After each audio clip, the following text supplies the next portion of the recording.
ನಮಸ್ಕಾರ.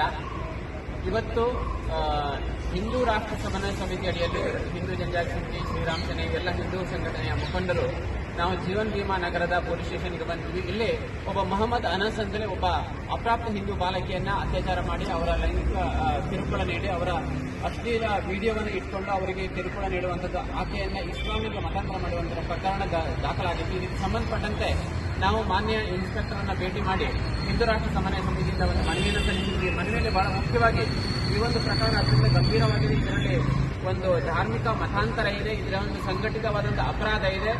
ಹಾಗಾಗಿ ಈ ಪ್ರಕರಣವನ್ನು ಅತ್ಯಂತ ಗಂಭೀರವಾಗಿ ಪರಿಗಣಿಸಬೇಕು. ಇದರ ಹಿಂದೆ ಯಾರಿದ್ದಾರೆ, ಯಾರು ಕುಮ್ಮಕ್ಕು ಕೊಡ್ತಾರೆ, ಇವರಿಗೆ ಯಾರು ಆರ್ಥಿಕ ಸಹಾಯ ಮಾಡ್ತಾರೆ, ಈ ಎಲ್ಲ ಆಯಾಮಗಳಿಂದ ತನಿಖೆ ಮಾಡಿ ಅಪರಾಧಿಗಳಿಗೆ ಕಠಿಣ ಶಿಕ್ಷೆ ಕೊಡಬೇಕು. ಮತ್ತೊಮ್ಮೆ ಈ ಘಟನೆಗಳು ಮರುಕಳೆ ಆಗಬಾರದು. ಆ ಆರೋಪಿಯ ಸಿಟಿಆರ್ ಇರ್ಬೋದು, ಬ್ಯಾಂಕ್ ಸ್ಟೇಟ್ಮೆಂಟ್ ಎಲ್ಲವನ್ನು ತೆಗೆದುಕೊಳ್ಬೇಕು. ಹೀಗೆ ಕುಲಂಕುಷವಾದಂತಹ ಒಂದು ಡೀಟೇಲ್ಸ್ ಆದಂತಹ ಇನ್ವೆಸ್ಟಿಗೇಷನ್ ಮಾಡಿ ಆ ಒಂದು ಏನು ಯುವತಿ ಇದ್ದಾಳೆ, ಹಿಂದೂ ಯುವತಿ, ಅವಳಿಗೆ ನ್ಯಾಯ ಸಿಗಬೇಕು, ನ್ಯಾಯ ಕೊಡಬೇಕು ಹೇಳುವ ಆಗ್ರಹವನ್ನು ಮಾಡಿದ್ದೇವೆ. ಮಾನ್ಯ ಇನ್ಸ್ಪೆಕ್ಟರ್ ಸಾಹೇಬರು ಬಸವರಾಜ್ ಅವರು ಅತ್ಯಂತ ಸಕಾರಾತ್ಮಕವಾಗಿ ಸ್ಪಂದಿಸಿ ಅವರು ಅತ್ಯುತ್ತಮವಾಗಿ ಕಾರ್ಯವನ್ನು ಮಾಡಿದರೆ. ಈಗಾಗಲೇ ಪೋಸ್ಕೋ ಕಾಯ್ದೆಯನ್ನು ರಿಜಿಸ್ಟರ್ ಮಾಡಿ ಅವನನ್ನ ಬಂಧನವನ್ನು ಮಾಡಿದರೆ ಮುಂದೆ ನಾವು ಹೇಳಿದಂತೆ ಒಂದು ಎಲ್ಲ ಆಯಾಮಗಳಲ್ಲಿ ತನಿಖೆ ಮಾಡ್ತೇವೆ ಹೇಳುವ ಭರವಸೆಯನ್ನು ಕೊಟ್ಟಿದ್ದಾರೆ. ಹಾಗಾಗಿ ಎಲ್ಲಿ ಹಿಂದೂಗಳ ಮೇಲೆ ಅನ್ಯಾಯ ಆಗತ್ತೆ, ಹಿಂದೂ ಯುವತಿಯರಿಗೆ ಈ ತರ ಲೈಂಗಿಕ ಕಿರುಕುಳ ಕೊಡ್ತಾರೆ, ಅವರಿಗೆ ಧಾರ್ಮಿಕ ಮತಾಂತರ ಆಗತ್ತೆ, ಆವಾಗ ಹಿಂದೂ ರಾಷ್ಟ್ರ ಸಮನ್ವಯ ಸಮಿತಿ ಸಮಸ್ತ ಹಿಂದೂ ಸಂಘಟನೆಗಳ ಪರವಾಗಿ ಹೋರಾಟವನ್ನು ಮಾಡ್ತೇವೆ.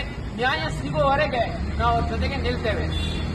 ವಿಧಾನಸಭಾ ಕ್ಷೇತ್ರದಲ್ಲಿ ಸುವರ್ಣ ಅಗ್ರಹಾರ ವಾರ್ಡ್ ಅಂತ ಇದೆ. ಈ ವಾರ್ಡಲ್ಲಿ ಮೊಹಮ್ಮದ್ ಅನಸ್ ಅನ್ನೋನು ಯುಪಿ ಮೂಲದಿಂದ ಬಂದು ಇಲ್ಲಿ ಒಂದು ಸಲೂನ್ ಅಂತ ಓಪನ್ ಮಾಡಿ ಯಾರು ಅಪ್ರಾಪ್ತ ಮಹಿಳೆ ಅಂದ್ರೆ ಬಿಲೋ 18 ಇಯರ್ಸ್ ಹೆಣ್ಣುಮಕ್ಕಳನ್ನೇ ಆಯ್ಕೆ ಮಾಡಿಕೊಂಡು ಆ ಹೆಣ್ಮಕ್ಳೆಲ್ಲರೂ ಹಿಂದೂವರೇ ಆಗಿರ್ತಾರೆ, ಹಿಂದೂ ಕುಟುಂಬದಲ್ಲಿ ಸೇರಿದವರಂತ ಆಗಿರ್ತಾರೆ. ಅಂತ ಹೆಣ್ಣು ಮಕ್ಕಳನ್ನೇ ಟಾರ್ಗೆಟ್ ಮಾಡಿಕೊಂಡು ಅವರಿಗೆ ಲೈಂಗಿಕವಾಗಿ ಹಿಂಸೆ ಕೊಟ್ಕೊಂಡು ಅವ್ರನ್ನ ವೇಶ್ಯವಾಟಿಕೆಗೆ ಕಳಿಸ್ಕೊಂಡು ಈ ರೀತಿ ಜಿಹಾದಿ ಕೆಲಸ ಇಲ್ಲಿ ನಡೀತಾ ಇದೆ. ಸೊ ಕೂಡಲೇ ಈ ಒಂದು ಕೃತ್ಯದ ಬಗ್ಗೆ ಜೀವನ್ ಭೀಮಾ ನಗರ ಪೊಲೀಸ್ ಠಾಣೆಗೆ ನಾನು ದೂರು ಕೊಟ್ಟಾಗ ಇನ್ಸ್ಪೆಕ್ಟರ್ ಕೂಡಲೇ ಸ್ಪಂದಿಸಿ ಯಾರು ಇದರಲ್ಲಿ ತಪ್ಪಿತಸ್ಥರಲ್ಲಿ ಅವ್ರನ್ನ ಕೂಡಲೇ ಜೈಲಿಗೆ ಹಾಕಿದ್ದಾರೆ. ಸೊ ಇದರ ಜೊತೆಗೆ ಹಿಂದೂ ರಾಷ್ಟ್ರ ಸಮನ್ವಯ ಸಮಿತಿ ನಮ್ಮ ಮೋಹನಣ್ಣ ಅವರಿಗೆ ವಿಚಾರ ತಿಳಿಸಿದಾಗ ಅವರೆಲ್ಲರೂ ಬಂದು ಪೊಲೀಸ್ ಸ್ಟೇಷನ್ನಲ್ಲಿ ಏನು ಘಟನೆ ನಡೀತಿದೆ ಅದರ ಬಗ್ಗೆ ವಿವರವಾಗಿ ತಿಳಿಸಿದ್ದಾರೆ. ಇಲ್ಲಿಯ ಪೊಲೀಸ್ ಇಲಾಖೆಯವರು ಪ್ರತಿಯೊಬ್ಬರು ಸಹ ಈ ಕೇಸಿಗೆ ಸಂಬಂಧಪಟ್ಟಂತೆ ಸರಿಯಾದ ರೀತಿ ತನಿಖೆ ಮಾಡ್ತಾ ಇದ್ದಾರೆ. ಅವ್ರಿಗೂ ಸಹ ಈ ಮಾಧ್ಯಮದ ಮೂಲಕ ಅವರಿಗೆ ಧನ್ಯವಾದ ತಿಳಿಸ್ತೀನಿ. ನಿಮಗೂ ಸಹ ಎಲ್ಲರೂ ಬಂದಿದ್ದೀರಾ, ನಿಮಗೂ ಸಹ ಧನ್ಯವಾದ ತಿಳಿಸ್ತೀನಿ. Thank you so much. ಇವತ್ತು ಹಿಂದೂ ರಾಷ್ಟ್ರ ಸಮನ್ವಯ ಸಮಿತಿಯಿಂದ ಜೀವನ್ ಭೀಮನಗರ ಪೊಲೀಸ್ ಠಾಣೆಯಲ್ಲಿ ಮೊಹಮ್ಮದ್ ಅನಸ್ ಅಂತಕ್ಕಂಥ ಒಬ್ಬ ವ್ಯಕ್ತಿಯ ಬಗ್ಗೆ ಪೋಸ್ಕೋ ಕಾಯ್ದೆಯಡಿ ಒಂದು ದೂರು ದಾಖಲಾಗಿತ್ತು. ಇವತ್ತು ನಾವು ಪುಟ್ಟರಾಜಣ್ಣವರಿಗೆ ಇವಾಗಲೂ ಧನ್ಯವಾದಗಳನ್ನು ಹೇಳಬೇಕು. ಹಿಂದೂ ರಾಷ್ಟ್ರ ಸಮನ್ವಯ ಸಂಘಟನೆ ಬರಬೇಕಾದ್ರೆ ಮೊದಲೇ ಎಲ್ಲ ರೀತಿಯ ಒಂದು ಕಾರ್ಯ ಚಟುವಟಿಕೆಯನ್ನು ಮಾಡಿ ಇವತ್ತು ಆ ಹೆಣ್ಣು ಮಗಳಿಗೆ ನ್ಯಾಯ ಕೊಡಿಸುವಂಥ ಕೆಲಸ ಅವರು ಕೂಡ ಮಾಡಿದ್ದಾರೆ. ನಾವು ಕೂಡ ನಿರಂತರವಾಗಿ ಆ ಲವ್ ಜಿಹಾದ್ ಮತ್ತು ಈ ರೀತಿ ಘಟನೆಗಳಲ್ಲಿ ನಾವು ಪಾಲ್ಗೊಂಡು ಎಲ್ಲ ರೀತಿಯ ಕಾರ್ಯಗಳನ್ನು ಮಾಡ್ತಾ ಇದ್ದೀವಿ. ನಾನು ಇವತ್ತು ಕೂಡ ಹೇಳ್ತಿದ್ದೀನಿ, ಹಿಂದೂ ರಾಷ್ಟ್ರ ಸಮನ್ವಯ ಸಮಿತಿ ನಿರಂತರವಾಗಿ ಹಿಂದೂಗಳಿಗೋಸ್ಕರನೇ ಇದೆ. ಈ ರೀತಿ ಯಾವುದೇ ಘಟನೆಗಳಿದ್ದರೂ ಕೂಡ ನೀವು ಸಂಪರ್ಕವನ್ನು ಮಾಡಬಹುದು. ನಾವು ನಿಮ್ಮೊಂದಿಗೆ ಸದಾವಾಗಿ ಇರ್ತೀವಿ.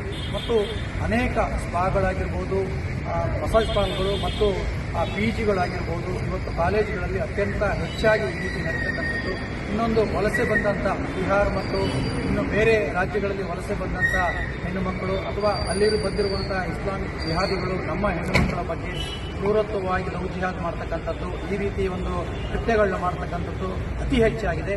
ಹಾಗಾಗಿ ಗೃಹ ಇಲಾಖೆ ಮತ್ತು ಪೊಲೀಸ್ ಇಲಾಖೆ ಇವತ್ತು ಈ ಸ್ಪಾಗಳನ್ನು PGಗಳನ್ನು ಇವನೊಂದು ಸುರಕ್ಷಿತ ತನಿಖೆಯನ್ನು ಮಾಡಿ ನಮ್ಮ ಎಲ್ಲರಿಗೂ ನ್ಯಾಯವನ್ನು ಒದಗಿಸಬೇಕು. ನಮ್ಮ ಹೋರಾಟಕ್ಕಿಂತ ಮೊದಲು ಸಮಾಜಕ್ಕೆ ನ್ಯಾಯ ಕೊಡಬೇಕಾಗಿರೋದು ತಾವು. ನೀವು ನಿಜವಾಗಿ ನಿಮ್ಮ ಸೇವೆಯನ್ನು ಮಾಡಿ ನಾವು ಕೂಡ ನಿಮ್ಮ ಜೊತೆಗೆ ಸಹಕರಿಸ್ತೀವಿ ಅಂತ ಈ ಮುಖಾಂತರ ತಮಗೆ ಭರವಸೆಯನ್ನು ನೀಡ್ತಾ ಇದ್ದೀವಿ. ಜೈ ಶ್ರೀರಾಮ್.